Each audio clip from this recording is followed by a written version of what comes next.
మీ journey గురించి చెప్పాలంటే initial గా మీ ఫ్యామిలీ బ్యాక్గ్రౌండ్ గురించి చెప్తారా సార్? ఫ్యామిలీ బ్యాక్గ్రౌండ్ వచ్చి చిన్నప్పటి నుండి చాలా పూర్ బ్యాక్గ్రౌండ్ సార్. 5 సంవత్సరాలు అప్పుడే నాన్న చనిపోయాడు.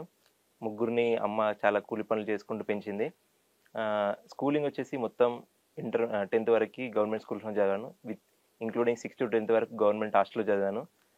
స్కూల్లో ఫస్ట్ రావడం వల్ల ఒక ఎన్ఆర్ఐ నాకు ఇంటర్మీడియట్ స్పాన్సర్ చేశారు. దాని తర్వాత నేను బీటెక్లో జాయిన్, రాజశేఖర రెడ్డి గారి పుణ్యమా అని. ఆ సంవత్సరం నుంచి బీసీలకు రియంబర్స్మెంట్ రావడం వల్ల బీటెక్ 2012లో కంప్లీట్ చేశాను గవర్నమెంట్ అసిస్టెన్స్తో.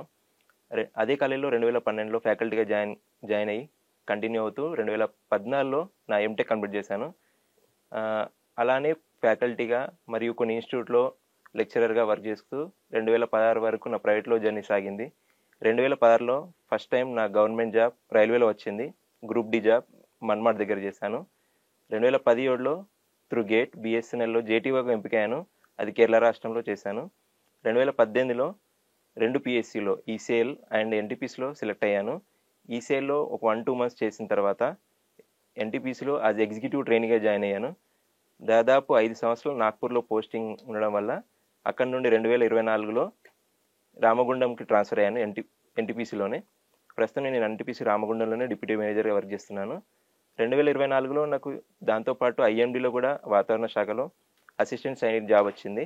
కొన్ని పర్సనల్ కారణాల వల్ల నేను దాంట్లో జాయిన్ కావలేకపోయాను. 2025లో ప్రస్తుతం నాకు గ్రూప్ 1, గ్రూప్ 3 తెలంగాణ గవర్నమెంట్లో రెండిట్లో సెలెక్ట్ అయ్యాను. అది సబ్ డివిజనల్ మ్యాటర్ వల్ల ఇంకా అపాయింట్మెంట్స్ అవ్వలేదు.